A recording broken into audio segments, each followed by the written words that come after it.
Dans cette vidéo, je vais te montrer, je vais t'apprendre quelles sont les qualités des maîtres vendeurs, c'est-à-dire des gens.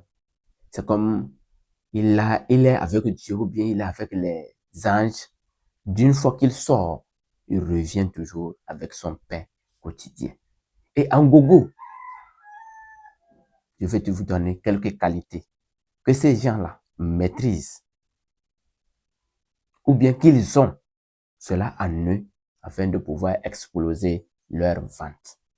8 qualités. Et restez jusqu'à la fin, car la dernière vous donnera beaucoup d'énergie et beaucoup de compréhension de tout ce que l'on citera. La toute première qualité, c'est la santé physique. Si vous n'avez pas la santé, vous ne pourrez rien faire. Pour sortir, aller dans votre magasin, aller sur le terrain, il faudrait que vous soyez en bonne santé. Et que c'est la santé seule qui pourra vous permettre de rentrer en contact avec vos clients. Donc, la santé ne s'achète pas au marché. Elle n'est pas quelque part qu'il faut aller prendre. Il faut la cultiver. À travers quoi? Ton alimentation, tes loisirs, les exercices physiques, à ne pas négliger. C'est dans ça que tu pourras obtenir une santé parfaite. On ne mange pas parce que c'est doux. On ne boit pas parce que c'est doux. On n'écrit pas, on ne court pas parce que c'est doux. Non.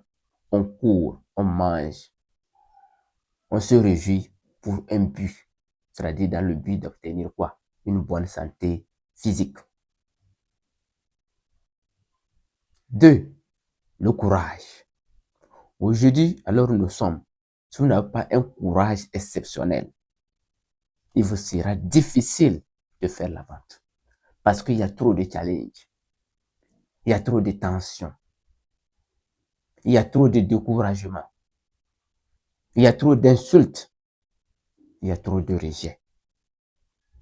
Donc, vous devez vous armer de courage, d'audace, de ténacité pour pouvoir effectuer les ventes. Soyez courageux, be bold. Sinon, le monde va vous rejeter du moment où vous n'êtes pas courageux. Allez-y, apprendre à être courageux. Et moi, je vous dis, pour être courageux, il faut passer à l'action. Ce que vous avez peur, il faut le faire et la peur vous quittera. Si vous êtes colérique, vous êtes timide, passez à l'action, la colère disparaîtra, la timidité va disparaître aussi. C'est possible, c'est moi qui vous ai dit. Et je sais de quoi je parle. Je suis un vendeur. Et j'en ai vendu beaucoup et pendant longtemps.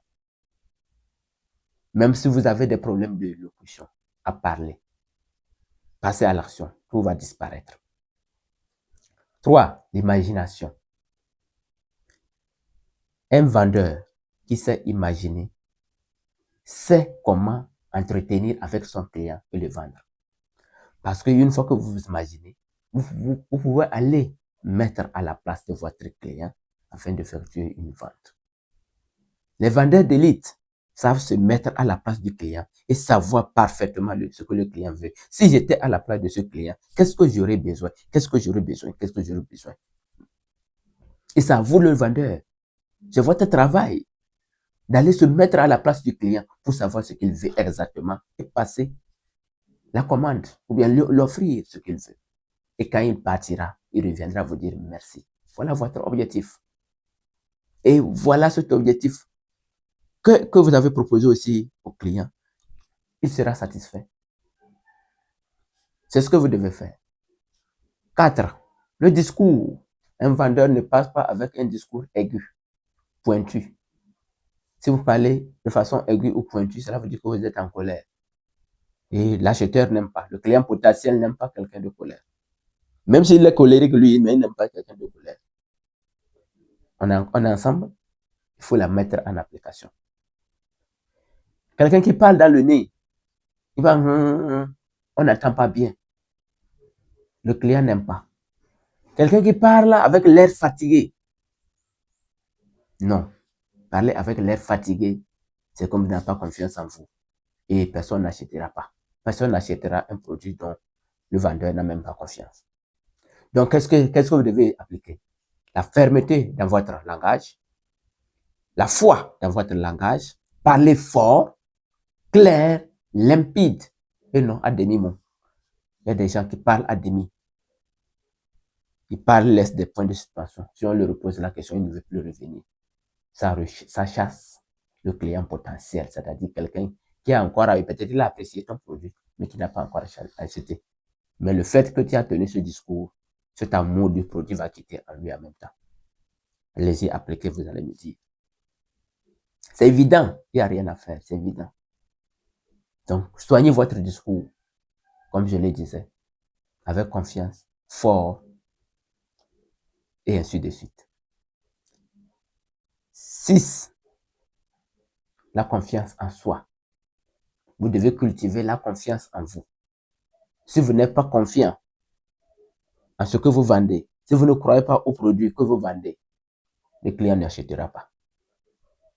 Aucun client ne va acheter un produit auprès de vous. Même si vous avez une présentation extraordinaire, élevée, magnifique, avec beaucoup de détails, le client saura si vous êtes confiant en ce que vous tenez ou bien en ce que vous vendez ou pas. À travers vos actes, vos actions, votre visuel, il peut détecter cela. Donc, cultivez la confiance en soi. Et la confiance en soi se cultive comment? En répétant certaines phrases. En répétant certaines phrases. Je suis puissant. Je suis invincible. Je suis heureux. Tout ce que je vends s'achète. Les opportunités se présentent à moi tous les jours. C'est pourquoi vous devez rentrer dans la programmation. Reprogrammez votre mental sur le succès, sur la réussite. Votre plan financier intérieur doit être réglé sur la réussite et non sur l'échec.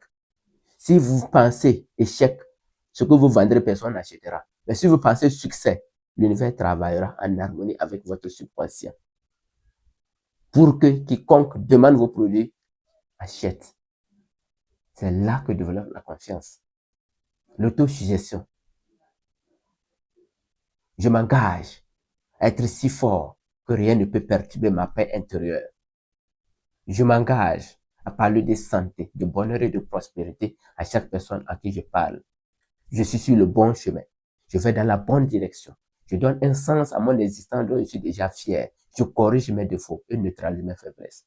Je suis convaincu que ce qui paraît impossible est possible pour moi. Et je sens que chaque défi est facilement, inévitablement surmonté. Je suis l'architecte de mon destin. Je demande tout ce que je veux et l'univers me l'apporte. Vous comprenez? Si vous avez ça et vous répétez ça chaque fois, vous allez voir que cela va développer votre confiance en vous. Et à chaque fois que vous sortez, vous reviendrez brillant. 7. Le mastermind. Le mastermind est très important. Vous devez cultiver le mastermind. Qu'est-ce que ça veut dire? Le cerveau collectif. Tout vendeur, ou bien les vendeurs maîtres, savent ce qu'on appelle le cerveau collectif. Le cerveau collectif, ce que ça veut dire, c'est vous devez regrouper une certaine catégorie de personnes pour travailler avec eux. Ça peut être vos employés. Vous pouvez être employeur et ça peut être, vous pouvez être employé, ça peut être votre employeur. Vous devez vous harmoniser ensemble et travailler collectivement afin que chacun puisse tirer la meilleure partie de cette communauté. Sinon, vous serez limité dans vos ventes. Créez un cerveau collectif qui va vous permettre d'être reconnu, d'étendre vos limites et d'aller d'avant en avant. 8 maintenant, le travail. Rien ne peut remplacer le travail. Rien ne peut remplacer le travail. Si vous êtes en bonne santé et que vous êtes couché dans votre chambre en train de, comme on appelle, en train de dormir, vous n'obtiendrez rien. Il faut passer à l'action. Tout ce que je viens de citer, si vous ne mettez pas en application, si vous ne passez pas sur le terrain pour mettre ça en application, vous n'obtiendrez rien. Vous pouvez avoir des millions de connaissances. Tant que vous ne passez pas à l'action, vous n'obtiendrez absolument rien. le travail intelligent et ardu sont les points focaux de la réussite. C'est à travers le travail que vous pouvez transformer une formation en monnaie, en argent. Et si vous ne passez pas à l'action, si vous ne travaillez pas, est-ce que cela va se manifester? Non. On dit que la connaissance est un pouvoir, mais la pratique est la clé. Si vous ne pratiquez pas, votre connaissance serait obsolète. Elle va dormir là-bas. Elle ne va ni servir à vous, ni servir aux autres. Sur ce, travaillez intelligemment et fort pour pouvoir s'en débarrasser de la misère, du manque, de la colère, des critiques et tout ce qui peut vous retarder. Merci.